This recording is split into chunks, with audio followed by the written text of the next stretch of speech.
네, 안녕하세요. 정통국어 0801 식강 흥부전 같이 보도록 하겠습니다. 자, 이 작품은 형제 간의 우애와 권선징악, 우리 고전소설의 대표적인 특징 중에 하나죠. 착한 것을 권하고 악한 것을 벌한다 라는 주제를 해학적으로 이 웃음을 유발하는 표현으로 이렇게 표현을 한 판소리계 소설입니다. 그래서 인물이 처한 비극적 상황을 해학으로 극복하려는 특징을 보이고 있습니다. 자, 핵심 정리 왼쪽에 내려가서 갈래는 국문소설, 설화소설, 그리고 판소리계 소설이다. 자, 그 다음에 성격은 교훈적, 개혁적, 풍자적이고요. 배경은 조선 후기입니다. 그래서 우리 조선 후기로 가면서 이 신분 질서의 혼란과 그리고 이런 양반들의 권위가 몰락이 되고 더불어서 조금 이 중인들, 이 평민들이 부를 축적한 그런 신흥 계급들도 등장을 하고 이런 평민들이 뭐 예술작품, 뭐 글짓기 뭐 이런 것도 활동을 조금 더 왕성하게 했었다고 배웠었습니다. 그때 경상도와 전라도의 경계 어느 마을에서 일어나는 일이고요. 자, 그리고 주제, 이 표면적인 주제는 형제간, 이 흥부와 놀부 이야기 다들 알죠? 이 형제간의 우애와 권선징악에 대해서 이야기를 하고요. 여기에 담겨있는 이면적 주제, 그것은 바로 빈부 간의 갈등입니다. 빈부 격차. 그래서 이런 부귀영화에 대한 서민들의 또 욕망, 이런 것들이 담겨 있다라고 볼 수 있겠습니다. 자, 특징은 과장된 표현, 그리고 익살과 해학 등을 통해서 골개미를 드러냅니다. 그리고 의 첫 번째, 1번 춘향전과 심천전과 더불어서 3대 판소리계 소설에 해당한다. 그 다음에 여기는 잘 부족하군요. 자, 여기 그 전에 이제 근원설화가 요전에 있었고요. 그것이 나중에 사람들이 노래로, 노래 가짜죠. 흥부가로 불러서 막 이렇게 판소리로 노래를 부르다가 그게 나중에는 이 소설로, 이야기 전자입니다. 그래서 이게 소설로 정착이 되고, 그래서 노래로 불리던 게 소설로 쓰이고, 그게 나중에 또 연애각이라는 신소설로 이렇게 점점점 발달을 해 나갔습니다. 그래서 하나, 둘, 셋, 네 단계에 걸쳐서 이렇게 계속해서 옛날부터 지금까지 쭉 재생산이 되고 있다. 자, 그러면은 전체 줄거리를 한번 같이 읽어보겠습니다. 충청, 전라, 경상도 접경에 살던 연생원은 놀부와 흥부 두 형제를 두고 죽는다. 그러자 형인 놀부는 부모의 유산을 독차지하고 흥부를 내줬습니다. 그래서 흥부는 아내와 여러 자식을 거느리고 움찔해서 헐벗고 굶주린 채 가중고생을 하면서 묵묵히 살아간다. 그러던 어느 날, 우리가 다 아는 내용이죠. 흥부는 땅에 떨어져 다리가 부러진 새끼 제비를 주워다가 정성껏 치료해준다. 이듬해 그 제비는 흥부에게 박씨 한 개를 물어다 준다. 가을이 되자 흥부 부부는 박 속의 내용물을 먹을 생각으로 잘 여문 박을 거두어 켠다. 뜻밖에도 박 속에는 온갖 눈부신 보물들이 끊임없이 쏟아져 나와 흥부는 하루아침에 부자가 됩니다. 이것을 안 놀부가 흥부에게 달려와 벼락부자가 된 자초지종을 듣고는 자기도 새끼 제비 한 마리를 잡아다가 다리를 부러뜨린 뒤 실로 농념하여 날려보낸다. 그 제비 또한 이듬해 봄에 박씨를 물어다주고 놀부는 애지중지 박을 키운다. 그러나 놀부가 심어 거둔 박 속에서는 온갖 괴물이 나타나 놀부의 재산은 눈 깜짝할 사이에 모두 없어지고 그의 집은 아수라장이 된다. 여기가 권선징악의 내용을 담고 있다고 볼 수 있겠죠. 마음씨 고운 흥부는 놀부를 자기 집으로 데리고 와 지성으로 섬기면서 행복한 생활을 한다. 그래서 또 이런 해피 엔딩, 행복한 결말이라는 또 하나의 고전소설의 특징도 같이 보여줍니다. 그래서 지금 우리 본문에서 나오는 거는 이제 흥부가 이제 가난하게 쫓겨나가지고 막 그렇게 있는 상황부터 나오는데요. 일단 본문은 여러분이 먼저 각자 읽고 같이 같이 보도록 하겠습니다. 네, 다 읽었다고 생각하고 이제 볼게요. 그래서 이제 여기에서 하는 말이 흥부 아내가 이렇게 얘기를 하죠. 지금 우리 자식들, 가족들 다 굶어 죽게 생겼다. 그래서 아주버님, 여기가 이제 놀부를 얘기하는 거죠. 놀부네 집에 가서 뭐 좀 먹을 것 좀 얻어오세요. 라고 했더니 이 흥부가 형님이 음식이 이제 끝이 나면은, 끝이 보이면, 그러면 이제 사촌도 몰라본다. 그러면 나를 막 때릴 거다. 내가 어떻게 가냐. 그랬는데 그래도 이제 흥부 안에는 우리가 지금 죽게 생겼는데 그런 걸 가릴 처지냐. 그래도 한번 가보세요 하고 이제 흥부가 놀부의 집에 이제 들어가죠. 여기 보면은 뭐 흥망건에 밥조가리 관자 달고 대가리 터지게 동이고 중치 막 동간이 헌수들을 눌러티고 어쩌고 저쩌고 약간 이런 운율이 있게 이런 게 우리 이제 판소리 개소설이다 보니까 그런 판소리 사설체가 함께 쓰여지고 있다. 참고로 그냥 한번 보면 되고요.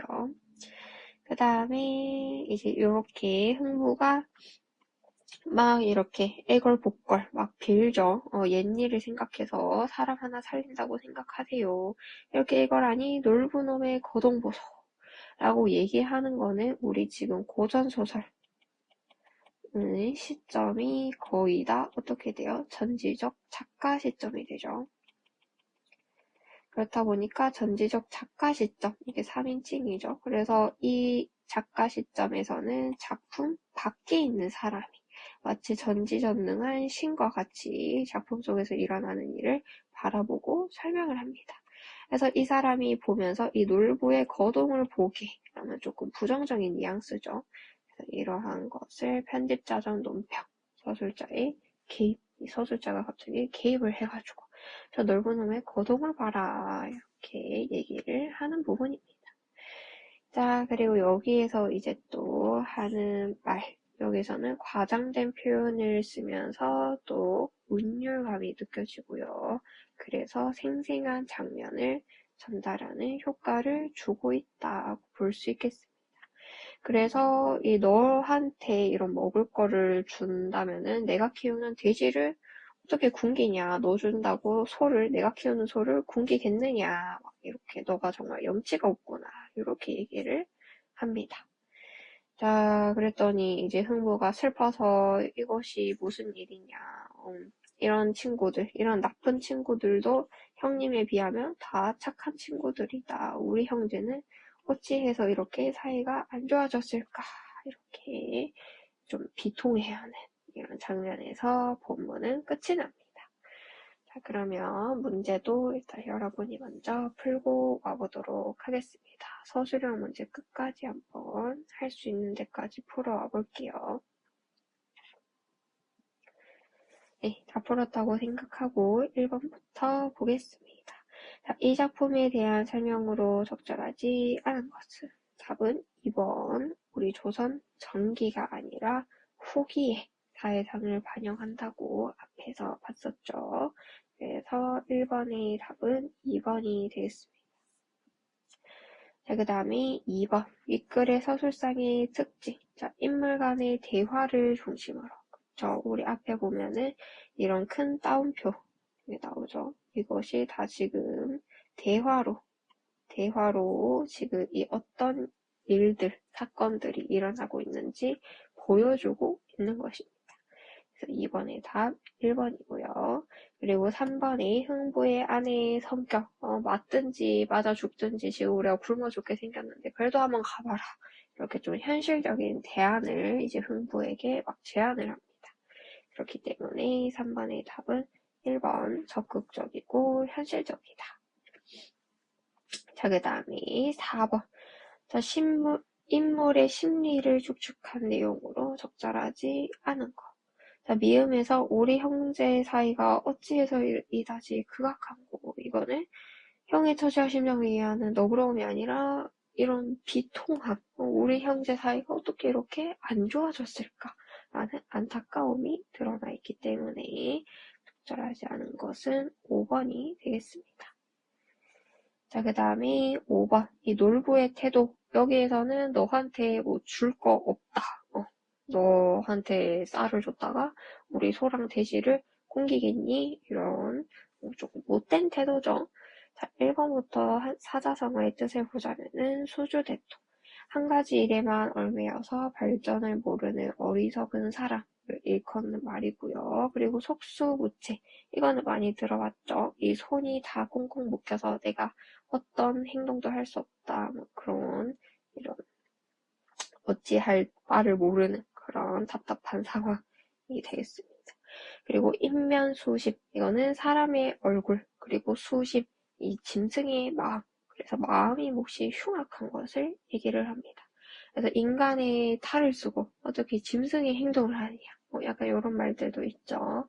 그래서 지금 놀부의 태도는 3번이 제일 적절하겠고요. 그 다음에 호가호의, 이거는 남의 권력을 빌려서 위세를 부린다. 그리고 각주국언, 낡은 생각을 고집하는 어리석음, 융통성 없음을 일컫는 말입니다. 자, 그 다음에 6번에 자, 서술자가 작품에 개입하여. 이게 아까 우리 서술자의 개입, 편지자적 논평이라고 봤던 그 구절. 그것을 네어절로 적으면 놀부놈의 거동 보소. 이렇게 적을 수 있겠습니다. 자, 그 다음에 7번. 자, 보기. 여기에서는 내가 쌀이 많다고 너를 줄 수 있겠느냐? 나는 너 때문에 벼썸도 할 수 없고 고목게도 열 수 없다. 나는 너희가 의복도 줄 수 없고 찬밥이라도 주기 싫구나.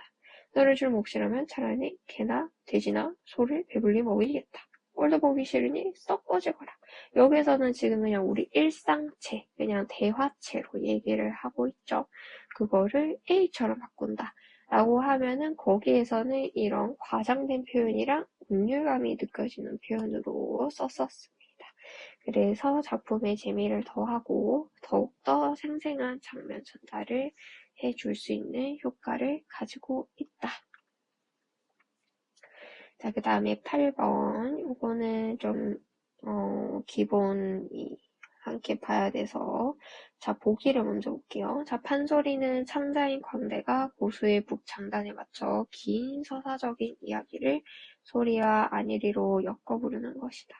판소리의 사설은 민간층에 전승되는 설화에 기반을 두고 형성되었습니다. 판소리의 사설이 독서물로 전환된 고전소설을 뭐라고 한다? 판소리계의 소설이라고 합니다. 판소리가 대중적으로 널리 인기를 누리자 창으로 불리던 판소리 사설은 독서물인 소설로 출간되어서 상업적으로 유통이 되었다. 그래서 지금 이 첫 번째 동그라미 여기에서는 판소리는 이 설화에 기반을 두고 만들어졌다. 그래서 설화에서 판소리로 나아간 거고 그 소리가 이 제목이 방위설화고요. 우리 판소리 이 노래의 가짜를 써서 이건 이제 흥보가로 만들어졌고 그리고 여기 두 번째 동그라미에서 얘기한 거는 판소리가 이제 소설로 만들어진 거. 그래서 노래가 이야기로 정착이 되었다. 흥부전. 이 되었고요. 그리고 여기 세 번째 동그라미 판소리계 소설은 이해조에 의해 신소설의 형태로 기작되었다. 이후 전문적인 작가들이 근현대 소설, 연극, 마당놀이, 뮤지컬, 영화, 드라마 등으로 다채롭게 계승하고 있다. 그래서 신소설, 연애의 각이라고 앞에서 잠깐 봤었습니다. 그래서 기역, 니은, 디귿, 리을은 이렇게 채워주면 되겠고요. 자, 그 다음에 9번. 이 흥부전의 표면적 주제는 형제 간의 우애, 권선징악, 그리고 이면적 주제는 부귀영화에 대한 서민들의 욕망입니다. 자, 그 다음에 10번. 이 말하기 방식과 표현법. 아까 우리 A로 묶은 그 부분이었죠. 자, 밑줄 친 부분을 볼게요. 곁섬이나 주저한들 큰 농어가 내피리니 넣어주자고 소를 굶기겠느냐. 이 굶기랴 여기가 뒤에 물음표가 있죠. 넣어주자고 소를 굶길 수 없다 라는 서리법으로 강조를 하는 겁니다. 그래서 이러한 내용으로 이 억지 명분을 내세워서 서리법으로 그래서 나는 너를 돕지 못하겠다라고 주장을 하고 있습니다. 네, 그럼 오늘 영상을 여기서 마무리하도록 하겠습니다.